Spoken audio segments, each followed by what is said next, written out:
नमस्कार। परीक्षा online classes में आप सभी लोगों का स्वागत है।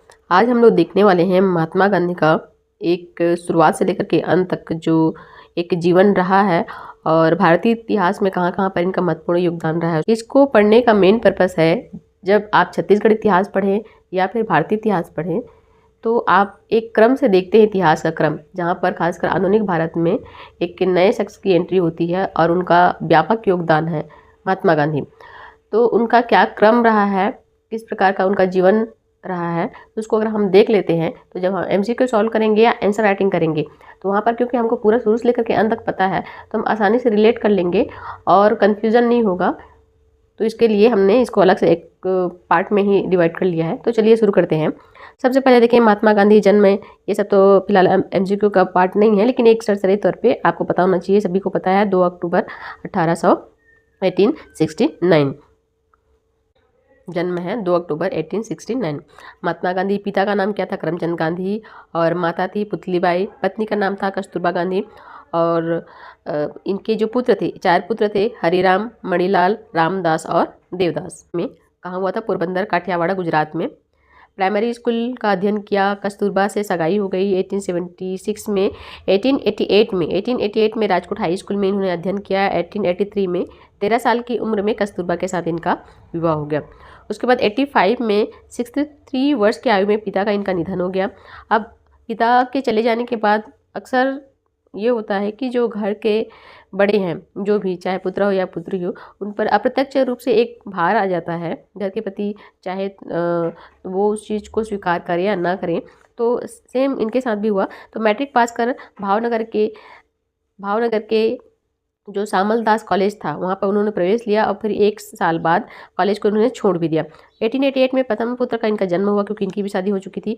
अब वकालत पढ़ने के लिए इन्होंने सोचा कि अब इंग्लैंड चलना चाहिए। इस कालक्रम को आप ध्यान से देखते रहिए। जैसे अभी क्या है, 1888 चल रहा है, 90 चल रहा है। तो इतिहास में इस दौरान क्या क्या हो रहा था, उस दौरान ये क्या कर रहे थे, आप उसको रिलेट कर सकते हैं।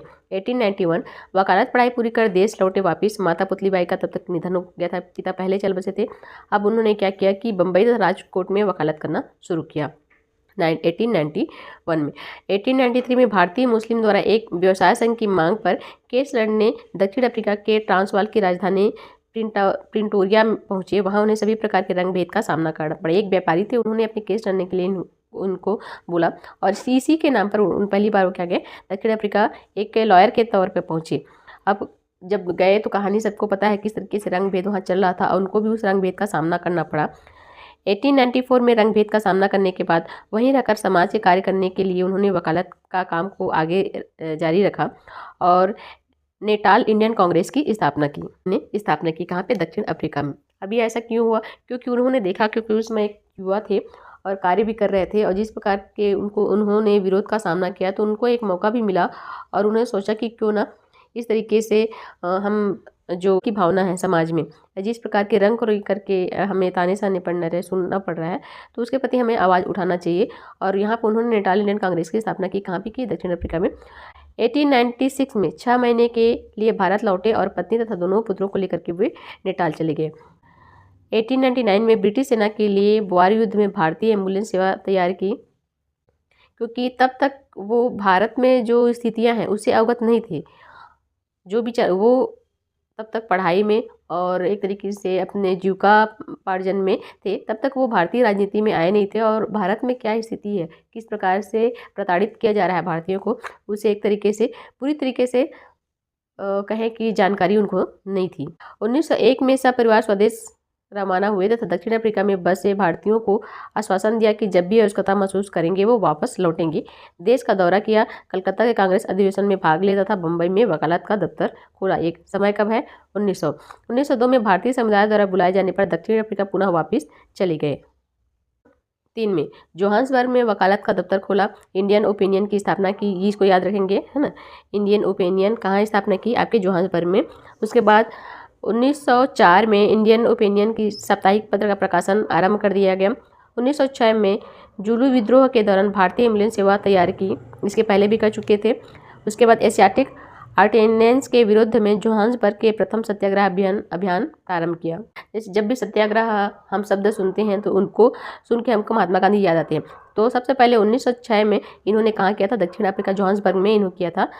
उसके बाद 1907, ये सभी को पता है 1907 में क्या हुआ था, जो कांग्रेस है वो गरम और नरम दल में टूट गया था। इस समय कांग्रेस की स्थापना के बाद उनका जो कार्य रहा, अब विभाजन की स्थिति तक पहुंच गई थी। तब तक महात्मा गांधी का एंट्री नहीं हुआ है अभी इतिहास में। वो भारी भारी दक्षिण अफ्रीका भारत ही हो रहे हैं। अब धीरे धीरे क्या है, महात्मा गांधी की एंट्री होगी।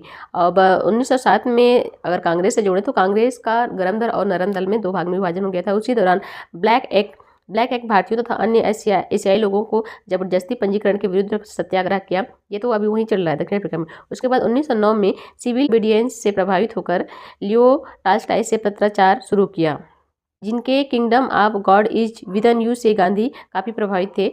और जून में भारतीयों का पक्ष रखने इंग्लैंड रवाना, नवंबर दक्षिण अफ्रीका वापस से समय जहाज में हिंद स्वराज को लिखा। अब धीरे धीरे क्या है, वो जो भारतीयों की स्थिति थी या भारत में जो हो रहा था, धीरे धीरे वो अवगत हो रहे थे, क्योंकि वहाँ भी उन्होंने देखा तो सोचा कि अगर यहाँ ऐसा हो रहा है दक्षिण अफ्रीका में, तो जाहिर सी बात है हमारा भी देश इससे अछूता नहीं है। तो धीरे धीरे वो परिचित होने लगे। और इसी दौरान क्या है, वो पत्राचार के माध्यम से वे इससे धीरे धीरे जुड़ने लगे। 1908 में सत्याग्रह के लिए प्रथम बार जोहान्सबर्ग में कारावास का दंड उन्हें मिला 1908 में। अभी ये बाहर ही चले ना, इंडिया के कारण या इंडिया के किसी काम के कारण से ये सब नहीं हो रहा है। सत्याग्रह कर रहे हैं, जेल भी गए हैं, लेकिन कहाँ, जोहान्सबर्ग में। आंदोलन जारी रहा था। द्वितीय सत्याग्रह में पंजीकरण प्रमाण पत्र जलाया गया। 1910 में जोहान्सबर्ग के निकट टॉल्स्टॉय फॉर्म की स्थापना की और पहली बार एक तरीके से स्थायी तौर पे एक फॉर्म स्थापित किया। कहाँ पे, ये क्वेश्चन आता है, इसको आप याद रखेंगे। 1910 में जोहान्सबर्ग के निकट टॉल्स्टॉय में पहली बार उन्होंने फॉर्म की स्थापना की। 1913 में रंगभेद तथा दमनकारी नीतियों के विरुद्ध सत्याग्रह जारी रखा। द ग्रेट मार्च का नेतृत्व किया, जिसमें 2000 भारतीय खदान कर्मियों ने न्यू वेल्स से नेटाल तक की पदयात्रा की और अंततः सरकार को झुकना पड़ा। यहाँ पर जो दांडी मार्च निकालते थे, सविनय अवज्ञा आंदोलन करते थे या जितने भी आंदोलन करते थे, एक तरीके का उसको देखेंगे छोटा ही स्तर पर वो दक्षिण अफ्रीका में पहले कर चुके थे और उसमें उन्होंने सफलता भी हासिल की थी। सत्याग्रह भी हो गया, जेल भी जाके आ चुके। उसके बाद उन्होंने मार्च भी निकाला, द ग्रेट मार्च के लिए। और यहाँ पर जो खदान मजदूर हैं उन्होंने उनका सपोर्ट भी किया और इसके लिए उन्होंने सफलता भी प्राप्त की। 1914 में गांधी और जो भी समस्याएं चल रही थी उनको लेकर के गांधी के बीच में समझौता हुआ और वे इसी दौरान स्वदेश वापस भी लौटे। और गांधी ने क्या किया, इंग्लैंड में भारतीय अस्पताल की एक इकाई स्थापित की, जिसके लिए वापस आने पर उन्हें केसरी हिंद के स्वर्ण पदक दिया गया। 1915 में 21 वर्ष के प्रवास के बाद जनवरी में स्वदेश लौटे। 21 वर्ष उन्होंने बाहर रहा और वहाँ पे कार्य किया लोगों के लिए। मई में कोचरब में सत्याग्रह आश्रम की स्थापना की, जो कि 1917 में साबरमती नदी के पास स्थापित हुआ। अब 1917 में वो एक तरीके से साबरमती में अपना जो एक आश्रम है वो स्थापित कर चुके थे। 1916 में फरवरी में बनारस हिंदू विश्वविद्यालय में एक भाषण दिया। अब यहाँ से शुरू होता है गांधी जी का, जो कि इतिहास में हम देखते हैं गांधी जी के स्वदेश में प्रारंभिक सत्याग्रह की शुरुआत कहाँ से हुई। अब समय क्या हो गया है, 1916 हो चुका है। अब गांधी जी की प्रॉपर एंट्री होती है इतिहास में। सत्याग्रह की प्रेरणा गांधी जी ने डेविड थोरा के लेख सिविल डिसओबीडियंस, लियो टॉल्स्टॉय के kingdom of God is within you, John Ruskin के अनटू दिस लास्ट एम समरसन के विचारों से ली थी। एक सत्याग्रह के लिए जिस तरीके से उन्होंने काम किया, इसके पहले बहुत सारे जो विचार रहे हैं उनसे प्रभावित होकर के उन्होंने इसको लिया, अपनाया। अब सत्याग्रह क्या है, सत्याग्रह सत्य और अहिंसा पर आधारित था। सत्याग्रह का शाब्दिक अर्थ सत्य को पकड़ना था। गांधी जी इस बात से चिंतित थे कि सत्याग्रह को कैसे निष्क्रिय प्रतिरोध से अलग किया जाए, क्योंकि सत्याग्रह एक अलग तकनीक पर आधारित था जिसमें उपवास, हिजरत, बंदी तथा हड़ताल प्रमुख था। गांधी जी के राजनीतिक गुरु गोपाल कृष्ण गोखले थे। गोखले जी की सलाह पर 1915 से 16 2 वर्ष गांधी जी ने भारत का भ्रमण किया। सबसे पहले क्या किया, गांधी जी ने 2 वर्ष तक भारत भ्रमण किया।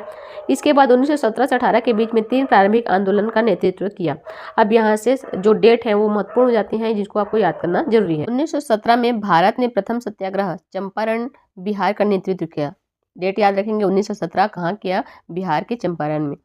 1916 में ही खेड़ा में कर नहीं, नो टैक्सेशन आंदोलन चलाया एवं अहमदाबाद मिल मजदूरों की लड़ाई की। ये 2 हो गया।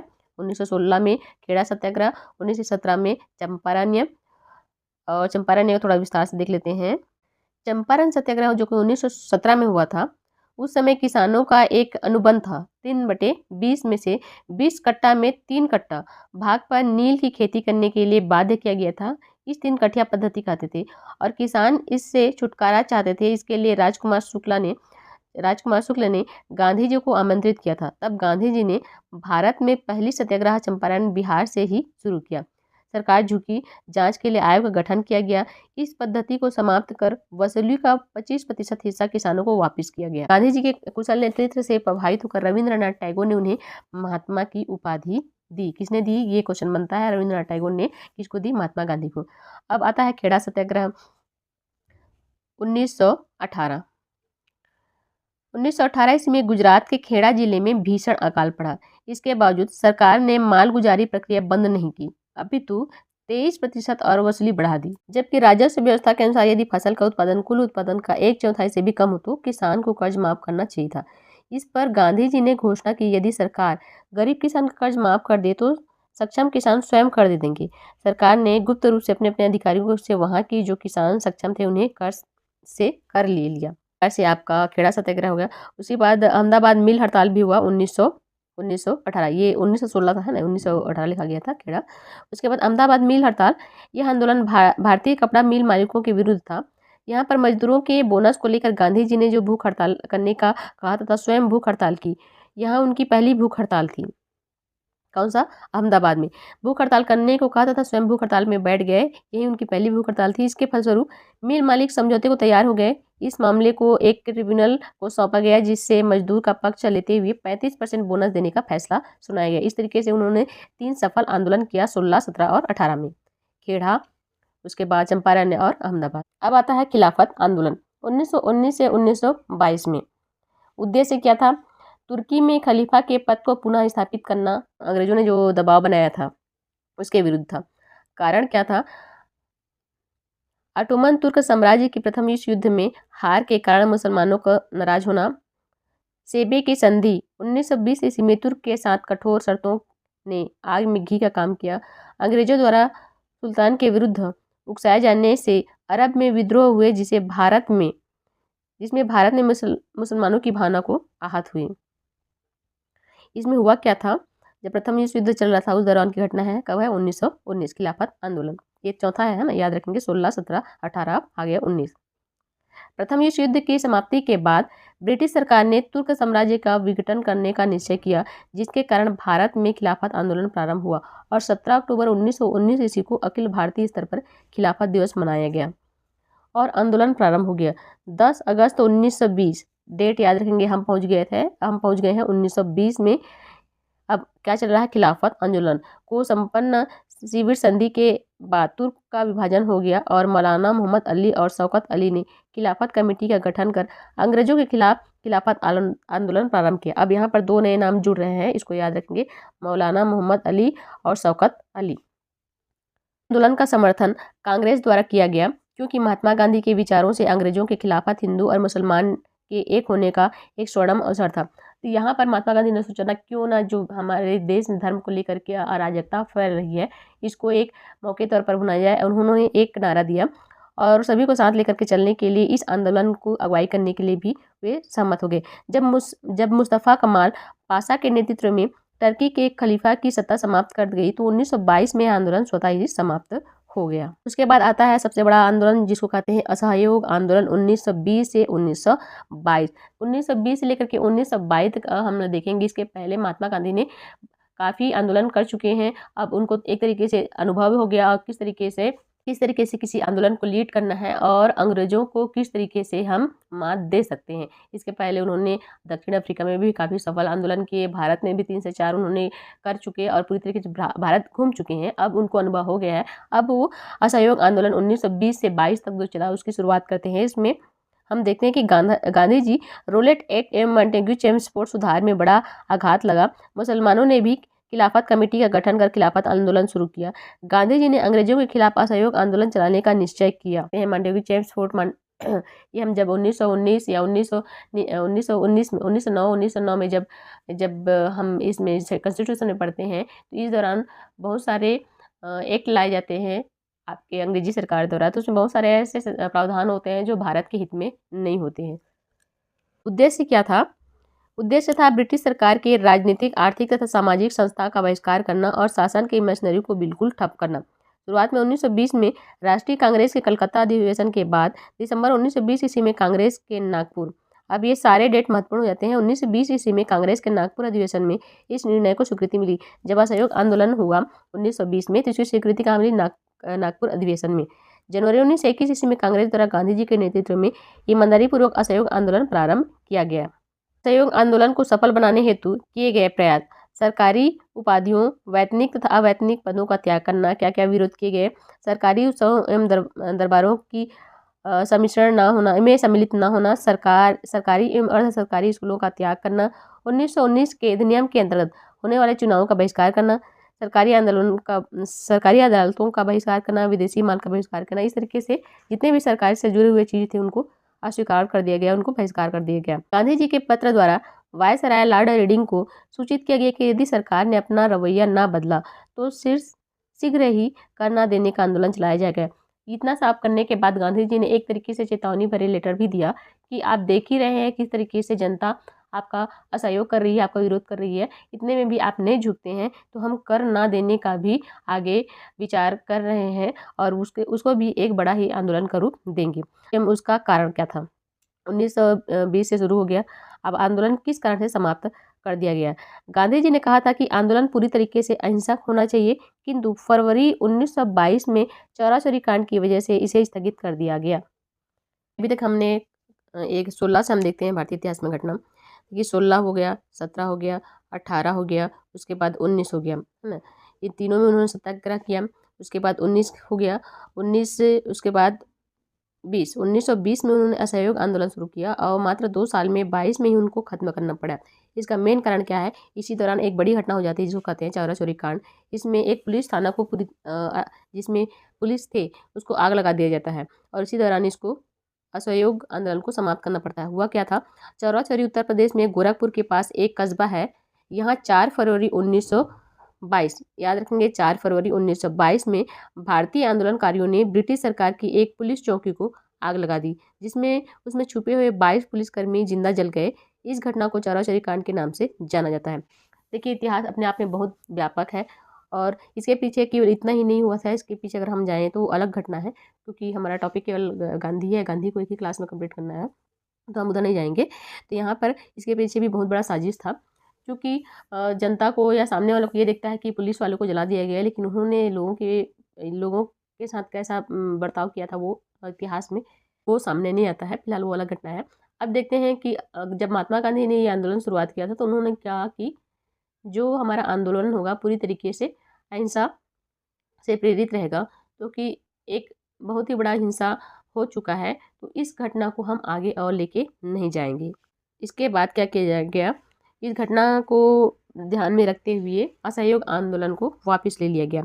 1919 में रोलेट बिल पास हुआ था। तो इसके पीछे की घटनाएं क्या थी? 1919 में रोलेट बिल पास हुआ था, क्योंकि जब असहयोग आंदोलन कब शुरू हुआ? 1920 में, लेकिन 1919 में रोलेट बिल पास हुआ, जिसमें भारतीयों के आम अधिकार जो था उसको छीन लिया गया था।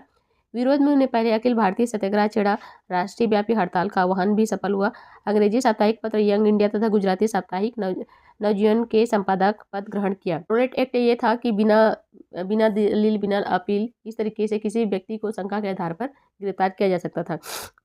उसके बाद 1920 में Akhil Bharatiya home rule league के अध्यक्ष निर्वाचित हुए। 1920 में केसर हिंद पदक लौटाया गया। द्वितीय राष्ट्रव्यापी सत्याग्रह आंदोलन का आरंभ किया गया। बंबई में विदेश वस्त्रों की होली जलाई गई। ये उस बीच में होने वाले जो चिटपुट घटना है वो सारी चीज़ें। 1921 में बंबई में विदेशी वस्त्रों की होली जलाई गई। उसके बाद सांप्रदायिक हिंसा के विरुद्ध बंबई में 5 दिन का उपवास एवं व्यापक अवज्ञा आंदोलन को प्रारंभ किया। 22 में चौरा-चौरी हिंसा घटना के बाद जन आंदोलन स्थगित किया गया। उन पर राजद्रोह का मुकदमा चला तो उन्हें स्वयं को दोषी स्वीकार किया। जल भ्रम फील्ड द्वारा 6 वर्ष कारावास का दंड दिया गया। 1923 में अब क्या है? अब एक तरीके से जो बहुत बड़ा आंदोलन चल रहा था उसको समाप्त कर दिया गया। अब आता है 1923। दक्षिण अफ्रीका में सत्याग्रह पुस्तक तथा आत्मकथा में कुछ अंश कारावास के दौरान लिखे थे। उसके बाद 1924 में सांप्रदायिक एकता के लिए 21 दिन का उपवास रखा। बेलगांव कांग्रेस अधिवेशन के अध्यक्ष चुने गए। इसको याद रखेंगे, 1924 में बेलगांव कांग्रेस अधिवेशन के अध्यक्ष चुने गए। साल कांग्रेस का एक अधिवेशन होता था और उस अधिवेशन की अध्यक्षता कोई करता था, क्योंकि इतने सारे हर साल होते हैं, सभी को याद नहीं करते। जो महत्वपूर्ण है उसको इसमें से देखना रहता है। 1925 में 1 वर्ष के राजनीतिक मौन का निर्णय लिया। उसके बाद 28 में कलकत्ता का कांग्रेस अधिवेशन में भाग लिया तथा पूर्ण स्वराज का आह्वान किया। अब आ जाते हैं 1929 लाहौर अधिवेशन। तारीख महत्वपूर्ण है, 1929 लाहौर कांग्रेस का अधिवेशन हुआ। 26 जनवरी को स्वतंत्रता दिवस घोषित किया गया और पूर्ण स्वराज के लिए राष्ट्रव्यापी सत्याग्रह आंदोलन की शुरुआत की गई। ऐतिहासिक नमक सत्याग्रह किया गया साबरमती में। देखिए 1920 से 1922 तक चला बड़ा आंदोलन। उसके बाद बीच में क्या हुआ, चौराचौरी की घटना हुई, उसके बाद उसको स्थगित कर दिया गया। उसके बाद 28 में स्वराज की घोषणा की।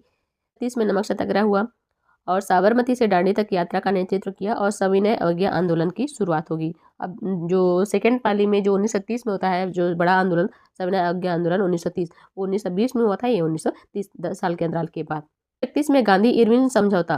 द्वितीय गोलमेज परिषद के लिए इंग्लैंड यात्रा। वापिस में महान दार्शनिक रोमो लोलाक्स से भेंट भी हुई और ये एक इसको भी याद रखेंगे। 1931 में गांधी इरविन समझौता हुआ था। Simon commission 1927। 1919 के भारतीय शासन अधिनियम की समीक्षा के लिए इस आयोग का गठन किया गया था। 1927 में साइमन कमीशन, डेट महत्वपूर्ण है, इसको याद रखेंगे। Simon commission 1927। अध्यक्ष थे सर जॉन साइमन। और इस कमीशन का विरोध क्यों किया गया? विरोध का कारण था इस आंदोलन में एक भी भारतीय नहीं था। अब इधर के जितने भी पॉइंट होंगे वो बहुत महत्वपूर्ण है, चाहे कॉन्स्टिट्यूशन बेस पे उठा के या फिर इंडियन हिस्ट्री बेस पे उठा कर, इसमें से एक एक लाइन बहुत महत्वपूर्ण है, क्योंकि कई बार बहुत सारे ऑप्शन दिए रहते हैं, इनमें से कौन सा सत्य है कौन सा असत्य है, तो ये सारे पॉइंट आएंगे और डेट भी महत्वपूर्ण होंगी इधर का जितना भी कालक्रम है। विरोध का क्या कारण था, यहाँ से क्वेश्चन बनता है। इस आयोग में एक भी भारतीय नहीं था, इसलिए भारतीयों को अलग रखा गया। इसकी रिपोर्ट के पक्षपात था और अंग्रेजों के हितों को ध्यान में ही रखा गया था। बहिष्कार का निर्णय लिया गया। कांग्रेस के मद्रास अधिवेशन 1927 में एम.एस. अंसारी की अध्यक्षता में यह निर्णय लिया गया कि हम इस जो बिल है उसका विरोध करेंगे। भारत आगमन 3 फरवरी 1928 को साइमन कमीशन बम्बई पहुंचा। साइमन से जुड़े हुए कुछ जो महत्वपूर्ण तथ्य हैं और है, लाहौर लाठीचार्ज में लाला लाजपत राय घायल हुए तो उन्होंने कहा, मेरे ऊपर लाठियों से किया गया एक एक वार अंग्रेजी शासन की ताबूत की आखिरी कील साबित होगी। जब विरोध किया जा रहा था तो इस दौरान लाठीचार्ज हुआ जिसमें लाला लाजपत राय की मृत्यु हो गई, तो उस दौरान इन्होंने ये शब्द कहे थे। 1928 से 1929 के बीच में कमीशन 2 बार भारत आया और मई 1930 में अपनी रिपोर्ट प्रस्तुत की, जिस पर लंदन में आयोजित गोलमेज सम्मेलन पर विचार होना था। साइमन कमीशन की प्रमुख सिफारिशें क्या क्या थी? प्रांत में दोहरा शासन समाप्त करके प्रांतों में उत्तरदायी शासन स्थापित किया जाना चाहिए। केंद्रीय शासन में किसी प्रकार का परिवर्तन नहीं किया जाएगा। भारत के लिए संघीय शासन की स्थापना की जाएगी। केंद्रीय शासन में किसी प्रकार का परिवर्तन नहीं किया गया था। भारत के लिए संघीय शासन की स्थापना की जाएगी। उच्च न्यायालय को भारतीय सरकार के अधीन रखा गया। अल्पसंख्यकों के हितों के लिए गवर्नर व गवर्नर जनरल को विशेष शक्तियाँ प्रदान की गई थी। प्रांतीय विधानमंडलों के सदस्यों की संख्या में वृद्धि की गई थी। संघ की स्थापना से पहले भारत में एक बृहत्तम भारतीय परिषद की स्थापना की जाएगी। वर्मा को ब्रिटिश भारत से अलग कर दिया जाएगा। अखिल भारतीय संघ के विचारों को नहीं माना जाएगा। प्रत्येक 10 वर्ष पश्चात भारत की संवैधानिक प्रगति की जांच के लिए जांच को समाप्त कर दिया जाए तथा ऐसे नवीन लचीला संविधान बनाया जाए जो स्वतः विकसित होती हो। उसके बाद नेहरू रिपोर्ट 1928 में, ये भी महत्वपूर्ण है। नेहरू रिपोर्ट नेहरू जी ने सौंपा था, इसलिए इसको नेहरू रिपोर्ट के नाम से जाता है। 1928 साइमन कमीशन की नियुक्ति के विरोध में दिल्ली में 12 फरवरी 1928 को एक सर्वदलीय सम्मेलन हुआ जिसमें 29 संगठनों के प्रतिनिधियों ने भाग लिया। लॉर्ड बर्कनहेड, जो कि भारतीय सचिव थे, ने राष्ट्र नेतृत्व को एक ऐसा संविधान बनाने की चुनौती दी जिसे सभी स्वीकार कर सकें। क्योंकि साइमन कमीशन का विरोध हो रहा था भारतीयों द्वारा, तो इसीलिए ऐसा स्थिति में क्या किया जाए, तो सर्वदलीय बैठक बुलाया गया। तो यहाँ पर जो भारतीय सचिव थे वो भारतीयों को चैलेंज करते हैं, भाई तुम तो हम जो बना के दे रहे हैं उसका विरोध कर रहे हो, तुम सक्षम हो क्या अपना संविधान बनाने के लिए? तो वो चैलेंज रख लेते हैं, जिसको भारतीय लोग स्वीकार भी करते हैं। तो 1927 में मद्रास अधिवेशन में यह तय किया गया था कि अन्य राजनीतिक दलों की संविधान का मसौदा बनाया जाए। 19 मई 1928 को डॉक्टर अंसारी की अध्यक्षता में बम्बई में सर्वदलीय सम्मेलन हुआ जिसमें मोतीलाल नेहरू की अध्यक्षता में एक समिति गठित की गई और यहाँ पर जो नेहरू रिपोर्ट है ना, वो मोतीलाल नेहरू द्वारा सौंपा जाता है, ना कि जवाहरलाल नेहरू। तो इसको याद रखेंगे, कई बार एमसीक्यू में पूछा जाता है, क्योंकि नेहरू रिपोर्ट पढ़ते हैं तो हमारे ध्यान में पड़ जाता है जवाहरलाल नेहरू। ये उनके पिताजी थे मोतीलाल नेहरू, उनके द्वारा ये प्रस्तुत किया गया था। इसमें मोतीलाल नेहरू की अध्यक्षता में एक समिति गठित की गई, जिसे संविधान का मसौदा तैयार करने को काम दिया गया। और नेहरू समिति ने 28 अगस्त 1928 को अपनी रिपोर्ट सौंपी। इसे लखनऊ में आयोजित सभा में स्वीकार भी कर लिया गया। नेहरू समिति रिपोर्ट की जो महत्वपूर्ण सिफारिश थी वो क्या क्या थी, उसको देखते हैं। सबसे पहले तो हमने साइमन कमीशन का देखा कि क्या क्या था। इसमें नेहरू समिति में था, देश के नए संविधान का स्वतंत्र उपनिवेश पर आधारित होने की मान्यता दी गई। विवेक, व्यवसाय एवं धर्म की स्वतंत्रता व्यवस्थित की गई। भारत को डोमिनियन स्टेट का दर्जा दिया गया। सांप्रदायिक निर्वाचन प्रणाली को समाप्त कर दिया गया। संयुक्त निर्वाचन प्रणाली अपनाई जाएगी। भारत में उच्चतम न्यायालय की स्थापना की जाएगी। संघ लोक सेवा आयोग, जिसकी आज अभी आप तैयारी करते हैं, संघ लोक सेवा आयोग की स्थापना की जाएगी। भाषा संघ लोक सेवा आयोग मतलब यूपीएससी के लिए, उसी के तर्ज पर राज्यों के लिए लोक सेवा आयोग। भाषीय आधार पर प्रांतों का गठन होगा। भारत में धर्मनिरपेक्ष राज्य होगा, किंतु अल्पसंख्यकों के धार्मिक एवं सांस्कृतिक हितों का पूर्ण संरक्षण किया जाएगा। केंद्र एवं प्रांतों के संघीय आधार पर शक्ति विभाजन किया जाएगा। युवा सार्वभौम मताधिकार की व्यवस्था की जाएगी। इस तरीके से कुछ बिंदुओं को इसमें दिया गया है। उसके बाद आता है दांडी मार्च, नमक सत्याग्रह। इसके पहले नमक सत्याग्रह जो भारत में किया गया, इसके पहले भी महात्मा गांधी आप दांडी मार्च कर चुके थे। कहाँ पे? साउथ अफ्रीका में। दिसंबर 1929 ईस्वी में कांग्रेस के लाहौर अधिवेशन में पूर्ण स्वराज का झंडा फहराया गया। गांधी द्वारा उद्घोषणा हुई कि शैतान ब्रिटिश शासन को के समक्ष समर्पण ईश्वर तथा मानव के विरुद्ध अपराध है। गांधी के शब्द थे। इस घोषणा के साथ ही 26 जनवरी 1930 ईस्वी में पूरे देश को स्वतंत्र दिवस के रूप में मनाया गया। इसीलिए हम लोग अभी भी स्वतंत्रता के प्राप्ति के बाद भी जब डेट डिसाइड करने के लिए सोचा गया, तो क्योंकि 1930 में ही ये मान लिया गया था कि हम लोग 26 जनवरी को स्वतंत्रता दिवस के रूप में मनाएंगे, इसीलिए 26 जनवरी को ही चुना गया। गांधी जी ने 12 मार्च 1930 को साबरमती आश्रम से 78 अनुयायियों के साथ 24 दिनों की पद यात्रा की।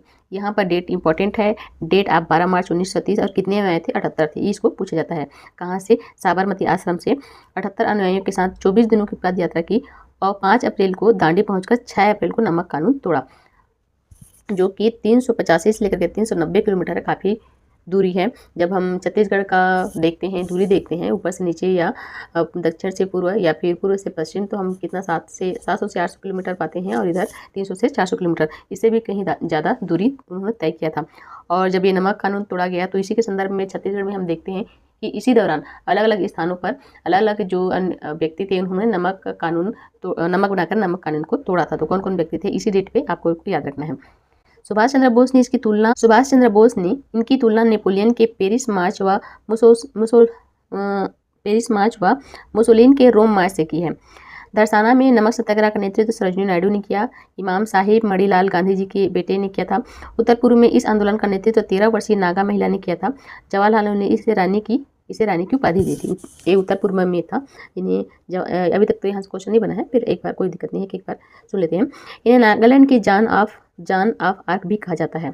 इस तरीके से सविनय अवज्ञा आंदोलन के पहले हमने देखा, एक दांडी मार्च हो गया, भारत छोड़ो आंदोलन हो गया। इसके पहले 1916, 17, 18, 20, 28, 29, इस तरह के सभी में जो महत्वपूर्ण है, चंपारण हो गया आपका, बारदोली चंपारण हो गया। उसके बाद मिल मजदूर का हो गया।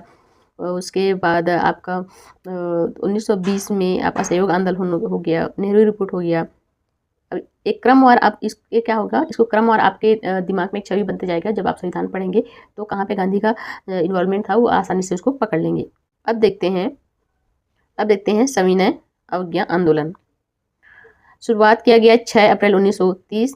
6 अप्रैल 1930 डेट याद रखेंगे। ब्रिटिश साम्राज्यवाद के विरुद्ध भारतीय राष्ट्रीय कांग्रेस एवं मुख्य रूप से गांधी जी के नेतृत्व में चलाया गया था।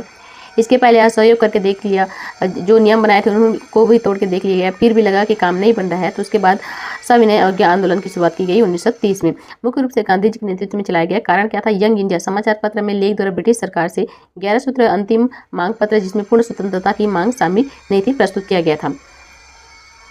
यहाँ पर यह पूछा जाता है 11 सूत्रीय मांग पत्र क्या था, तो इसको भी ध्यान रखेंगे। जब सविनय अवज्ञा आंदोलन की शुरुआत की गई थी, तो गांधी जी द्वारा जो ब्रिटिश है उनके समक्ष एक अपना मांग रखा गया था, जिसमें 11 पॉइंट थे, इसलिए उनको 11 सूत्रीय अंतिम मांग पत्र या मांग कहा जाता है।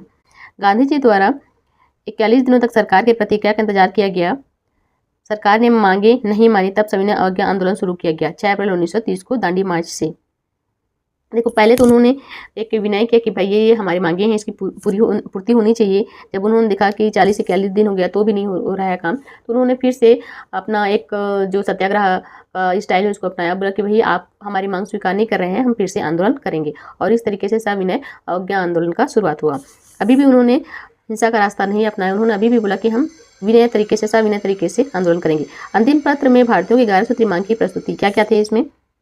भूमि कर में 50% की कमी, नमक कर तथा सरकार द्वारा नमक पर एकाधिकार की समाप्ति, तटीय संचार पर भारतीयों के लिए आरक्षण, रुपया स्टार्लिंग विनिमय अनुपात को कम करना, देसी कपड़ों उद्योग को संरक्षण देना, सैनिक खर्चा पर 50% की कमी, सिविल प्रशासन पर 50% खर्च को छूट, मादक द्रव्यों पर पूर्णतः रोक, सभी राजनीतिक कैदियों की रिहाई, CID में परिवर्तन, आर्म्स एक्ट में परिवर्तन जिसमें नागरिक अपनी सुरक्षा के लिए हथियार रख सकें। ये सारे मांग थी। प्रथम 2 मांगे किसानों की मांग थी, संख्या 3 से 5 तक बुजुर्ग प्रकृति की मांगे थी, जबकि अंतिम 6 मांगे भारत की आम जनता द्वारा की गई थी। उसके बाद है सविनय अवज्ञा आंदोलन के क्या उद्देश्य थे? कुछ विशिष्ट प्रकार के गैर कानूनी कार्य सामूहिक रूप से करके ब्रिटिश सरकार को झुका देना। प्रभाव, ब्रिटिश सरकार ने आंदोलन को दबाने के लिए सख्त कदम उठाए और गांधी जी समेत अनेक नेताओं को जेल में डाल दिया गया। इस दौरान जेल भरो आंदोलन हुआ था। यहाँ पर छत्तीसगढ़ के जो प्रमुख नेता थे वो भी इसमें भाग लिए। तो कौन कौन थे यहाँ पर हमको देखना पड़ता है। उसके बाद आता है गांधी इरविन समझौता। ब्रिटिश राजनीति कांग्रेस व गांधी जी का साथ चाहते थे। लगातार प्रयासों के बाद भी सरकार तथा कांग्रेस के बीच समझौता नहीं हुआ। इसके परिणामस्वरूप गांधी जी तथा गवर्नर जनरल लॉर्ड इरविन द्वारा मार्च 1931 ईस्वी में यह समझौता पत्र पर हस्ताक्षर किए गए, जिसे गांधी इरविन समझौता कहा जाता है। मतलब चाहते थे कि उनके मांगों या उनको सपोर्ट करें, तो यहाँ पर सहमति बन नहीं पा रही थी। तो गोलमेज सम्मेलन के दौरान यह समझौता हुआ, जिसमें गांधी और इरविन उनमें कुछ बातों को लेकर के सहमति बनी और इस समझौते पत्र पर जो हस्ताक्षर किए गए, हस्ताक्षर हुआ, उसे कहा जाता है गांधी इरविन समझौता। इसमें क्या क्या शर्तें थी? गांधी इरविन समझौते का उद्देश्य भी क्या था? इसके तहत कांग्रेस की ओर से द्वितीय गोलमेज सम्मेलन में भाग लेना, सविनय अवज्ञा आंदोलन बंद करके करने की एवं पुलिस जाति पर जांच के लिए दबाव नहीं देने की बात मान ली गई। मतलब कहीं कहीं पे जहाँ पर जाति हो रहा था तो दबाव बनाया जा रहा था पुलिस पर कि उसकी जांच हो। तो ये पॉइंट था। सरकार की ओर से सभी अध्यादेश को वापस तथा अभियोग की समाप्ति, हिंसा के दोषी राजनीतिक कैदियों को छोड़कर अन्य सभी राजनीतिक कैदियों की रिहाई आदि बातें मान ली गई। यहीं पे एक बात हमेशा चर्चा का विषय रहता है। जब गांधी और इरविन के बीच में समझौता हुआ था तो जो भगत सिंह थे, इसी दौरान उनको फांसी हुआ था। तो लोगों का कहना था कि जो गांधी चाहते तो उनको आज़ाद करा सकते थे, लेकिन उन्होंने कराया नहीं। क्योंकि यहाँ पर देखिए, चाहते तो उन्होंने, ऐसा नहीं कि उनकी मंशा नहीं थी। जब ये मसौदा साइन किया गया था तो उसमें ये स्पष्ट कहा गया था कि राजनीतिक कैदियों, तो उन्होंने क्या थोड़ा चाल खेलते हैं कि ये बोलते हैं कि ये राजनीतिक कैदी नहीं है, इन पे दूसरे आरोप मर दिया जाता है। क्योंकि यहाँ पे बहुत कोशिश की गई अपनी तरफ से। सभी जो जज थे, उन्होंने, जो स्वयं जज थे, वो भी उनके जो फांसी की सज़ा है उसको मतलब माफ़ नहीं करा सके, क्योंकि अंग्रेज़ों ने मन बना ही लिया था कि हमें उसको फांसी देनी ही है। लेकिन यहाँ पर क्या होता है कि बात आता है कि गांधी जी ने अपना प्रयास नहीं किया, क्योंकि अभी हमारी जो वर्तमान स्थिति है और उस समय की जो परिस्थितियाँ रही होंगी अलग है। ऐसा नहीं है कि उन्होंने नहीं किया होगा, अपने तरफ से उन्होंने ज़रूर प्रयास किया होगा और उस समय की जो भी परिस्थितियाँ रही होंगी वो बेहतर तरीके से समझ सकते हैं। इस पर हमको टिक्का टिप्पणी नहीं करना चाहिए। फिलहाल अपने टॉपिक पे आते हैं। सरकार की ओर से सभी अध्यादेशों की वापसी एवं अभियोग की समाप्ति और राजनीतिक कैदियों को रिहाई, तो यहाँ पर उनका भी एक मुद्दा उठता है, इसलिए हमने उसको थोड़ा सा जोड़ दिया। फिलहाल ये एग्जाम का विषय नहीं है। ये हो गया गांधी इरविन समझौता का उद्देश्य। उसके बाद आता है द्वितीय गोलमेज सम्मेलन। क्योंकि प्रथम गोलमेज सम्मेलन में कांग्रेस ने भाग नहीं लिया था, इस वजह से जो सम्मेलन था वह असफल हुआ और वहाँ पे दबाव बनाया जाता है इरविन पे कि आप गांधी जी को गोलमेज में लाइए, इसलिए समझौता हुआ था। द्वितीय गोलमेज सम्मेलन 1931 में गांधी जी द्वारा लंदन में द्वितीय गोलमेज सम्मेलन में कांग्रेस के सदस्य के रूप में भाग लिया, लेकिन सांप्रदायिक समस्या के विवाद के कारण असफल रहा तथा सरकार द्वारा दमनकारी नीतियों को फिर से लागू करने के कारण जनवरी 1932 ईस्वी में सविनय अवज्ञा आंदोलन को पुनः शुरुआत की गई। पहले तो उन्होंने, जब समझौता हुआ था इरविन के साथ में, तो मान लिया था कि हम सविनय अवज्ञा को बंद कर देंगे, लेकिन जब द्वितीय गोलमेज सम्मेलन के बाद फिर से दमनकारी नीति अंग्रेज अपनाने लगे तो उन्होंने फिर से ये अपना आंदोलन शुरुआत किया 1932 में। 1932 में यरोदा जेल में अस्पृश्यों के लिए अलग चुनाव क्षेत्र के विरोध में उपवास, यरोदा पैक्ट को ब्रिटिश अनुमोदन तथा गुरुदेव की उपस्थिति में उपवास तोड़ा। 1933 साप्ताहिक पत्र जिसमें हरिजन आरंभ किया गया। साबरमती तट पर बने सत्याग्रह आश्रम का नाम बदलकर हरिजन आश्रम कर दिया। उसे हमेशा के लिए छोड़कर देशव्यापी अस्पृश्यता विरोधी आंदोलन उन्होंने छेड़ा। 1934 में यहाँ पर डेट याद रखेंगे 1933। छत्तीसगढ़ में इसके संदर्भ में क्वेश्चन बनता है, सुंदरलाल शर्मा द्वारा जो काम किया गया था। 1934 में अखिल भारतीय ग्रामोद्योग संघ की स्थापना की गई। 1936 में वर्धा के निकट के गांव का चयन जो बाद में सेवाग्राम के आश्रम के लिए चुना गया। 1937 अस्पृश्यता निवारण अभियान के दौरान दक्षिण भारत की यात्रा उन्होंने की। 1938 में बादशाह खान के साथ NWF-PM का दौरा किया। उसके बाद व्यक्तिगत सत्याग्रह की घोषणा की। 1940 में विनोबा भावे को उन्होंने पहला व्यक्तिगत सत्याग्रही बनाया। और यहाँ पर एक क्वेश्चन बनता है कि प्रथम व्यक्तिगत सत्याग्रही कौन थे, तो विनोबा भावे थे। उसके बाद 1942 में हरिजन पत्रिका का 15 महीने बाद पुनः प्रकाशन किया गया, बीच में इसको बंद कर दिया था। उसके बाद 1942 में क्रिप्स मिशन भी आया, भी महत्वपूर्ण है। उसके बाद 1942 में भारत छोड़ो आंदोलन जो महत्वपूर्ण और अंतिम आंदोलन था, ये लागू किया गया। आरंभ 9 अगस्त 1942। विवरण मतलब देखें कि भारत को जल्द आज़ादी दिलाने के लिए महात्मा गांधी ने अंग्रेजी शासन के विरुद्ध एक बड़ा फैसला लिया, करो या मरो। अभी तक डू और डाई, अभी तक अनुनय विनय का काम चल ही रहा था, लेकिन अंत में उन्हें भी समझ आ गया कि जब तक कोई सख्त कदम नहीं उठाएंगे अंग्रेज सुधरने वाले नहीं है। लास्ट में उनको भी ये बोलना पड़ा, करो या फिर मरो। यह आंदोलन भारत को स्वतंत्र भले ना करवा पाया हो, लेकिन इसका दूरगामी सुखदायी रहा। इसके लिए भारत की स्वाधीनता के लिए किए जाने वाले अंतिम महाप्रयास कहा जा सकता है। 1944 में 22 फरवरी को आगा खां महल में कस्तूरबा खां 62 वर्ष के विवाहित जीवन के पश्चात 74 वर्ष की आयु में निधन हो गया। कस्तूरबा बाई का, उनकी पत्नी का निधन हो गया 1944 में। 1946 में ब्रिटिश कैबिनेट मिशन से भेंट हुई। पूर्व बंगाल के 47 गांवों की शांति यात्रा जहां सांप्रदायिक दंगों की आग भड़क रही थी की गई। 1947 सांप्रदायिक शांति के लिए बिहार यात्रा किया गया। नई दिल्ली में लॉर्ड माउंटबेटन तथा जिन्ना से भेंट। देश विभाजन का विरोध भी किया गया। देश के स्वाधीनता दिवस 15 अगस्त 1947 को कलकत्ता में दंगे शांत कराने के लिए उपवास तथा प्रार्थना भी की। अंतिम तक इनका जो प्रयास था वो जारी था कि देश का विभाजन ना हो, लेकिन स्थितियाँ ऐसे पैदा हो गई थी कि विभाजन करना ही एकमात्र अंतिम विकल्प बन गया था। और 15 अगस्त 1947 को जब विभाजन हुआ, उस दौरान भी वो कलकत्ता में क्या कर रहे थे, उपवास कर रहे थे दंगे को शांत कराने के लिए। गांधी जी 2 लोगों से हमेशा परेशान रहते थे, मोहम्मद अली जिन्ना और अपने बेटे हरीलाल से। मोहम्मद अली जिन्ना असहयोग आंदोलन में सबसे पहले गिरफ्तार किया गया था। तेज बहादुर सप्रू और M.R. जफर की सहायता से गांधी इरविन समझौता हुआ था। भारत छोड़ो आंदोलन के समय गांधी सहित अन्य नेताओं का गिरफ्तार करने की योजना ब्रिटिश सरकार ने ऑपरेशन 0 आवर नाम से चलाया था। ये क्वेश्चन बनता है यहाँ से। ऑपरेशन 0 आवर मतलब यहाँ पर जो बड़े नेता थे उनको गिरफ्तार करना। गांधी जी की आत्मकथा my experience with truth Gujarati भाषा में लिखी गई थी। उसके बाद गोलमेज सम्मेलन जो तृतीय हो, उसमें साइमन कमीशन की रिपोर्ट पर विचार विमर्श के लिए 12 नवंबर 1930 को लंदन में प्रथम गोलमेज सम्मेलन हुआ, जिसमें 89 सदस्य ने भाग लिया, किंतु कांग्रेस ने नहीं लिया। जो प्रथम गोलमेज सम्मेलन उसके लिए है। द्वितीय गोलमेज सम्मेलन 84 दिन, तृतीय गोलमेज सम्मेलन 37 दिन चला। भीमराव अम्बेडकर ये भारत एक मात्र ऐसे व्यक्ति थे जो तीनों गोलमेज सम्मेलन में उन्होंने भाग लिया था। द्वितीय गोलमेज सम्मेलन में ही जब गांधी ने भाग लिया तो वे ऐसे ही तोती में चले गए और वहां पहुंचते ही चर्चिल ने गांधी को अर्धनग्न फकीर कहा था। बाद में फ्रंक ने ही गांधी को देशद्रोही भी कहा। गांधी जी पहले राष्ट्रीय कांग्रेस थे जिन्होंने द्वितीय गोलमेज सम्मेलन में 1931 में भाग लिया था, पर 1921 में कांग्रेस पार्टी अपनाई। मतलब ये 1921 में इसने असहयोग आंदोलन शुरू किया था। उसके बाद ही इन्होंने कांग्रेस पार्टी ज्वाइन की थी, उसके पहले ये कांग्रेस से नहीं जुड़े हुए थे। अब आता है 1948, जो कि बहुत ही दुखद समय है। अभी भी हम पढ़ रहे थे इतने समय से, तो लग रहा था एक जीवन चल रहा है, एक पिक्चर चल रहा है। अब हम उन अंतिम क्षणों में पहुंच गए हैं जहाँ पे ये यात्रा हमारी खत्म हो जाएगी। 1948, सन 1948 जीवन का अंतिम उपवास 13 जनवरी से लेकर 5 दिनों तक दिल्ली में बिरला हाउस में देश में फैली सांप्रदायिक हिंसा के विरोध में उन्होंने किया था। 20 जनवरी 1948 को बिरला हाउस में प्रार्थना चल रहा था और उसी दौरान विस्फोट हुआ या गोली चली कह सकते हैं। 30 जनवरी को नाथूराम गोडसे द्वारा शाम की प्रार्थना के लिए जाते समय बिरला हाउस में दिल्ली में गांधी जी को गोली मार करके हत्या कर दी गई। इस तरीके से एक महान जो व्यक्ति था उनका अंत हो गया। गांधी जी की मृत्यु पर उन्हें कंधा देने वाला मुस्लिम अबुल कलाम आज़ाद जो भारत के पहले शिक्षा मंत्री थे।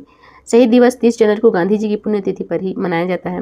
गांधी जी की समाधि यमुना नदी के किनारे नई दिल्ली में राजघाट नामक स्थान पर स्थित है, जिसका चबूतरा काले संगमरमर से बनाया गया है। गांधी जी का जन्म जो दिवस 2 अक्टूबर को गांधी जयंती के रूप में मनाया जाता है, परंतु विश्व में अंतर्राष्ट्रीय हिंसा दिवस के रूप में मनाया जाता है। गांधी जी को महात्मा और बापू के नाम से भी जाना जाता है। महात्मा शब्द संस्कृत भाषा का है तथा बापू शब्द गुजराती भाषा का है। गांधी को महात्मा की उपाधि रविंद्रनाथ टैगोर ने दी थी और राष्ट्रपिता सुभाष चंद्र बोस ने कहा था। गांधी जी जब इंग्लैंड गए तो उस जहाज का नाम MS राजपुताना था, जिसमें वह इंग्लैंड गए थे। इस तरीके से हमने गांधी जी का एक पूरा जीवन परिचय दिखा, किस किस महत्वपूर्ण आंदोलनों को उन्होंने कराया। इस तरीके से एक बार आप सुन भी लेते हैं तो जब आप भारतीय इतिहास या फिर छत्तीसगढ़ इतिहास पढ़ेंगे तो उसमें आपको बहुत ये मदद करेगा। तो इसी तरीके से हम किसी नए वीडियो के साथ फिर मिलेंगे। आज के लिए बस इतना है। Thank you so much.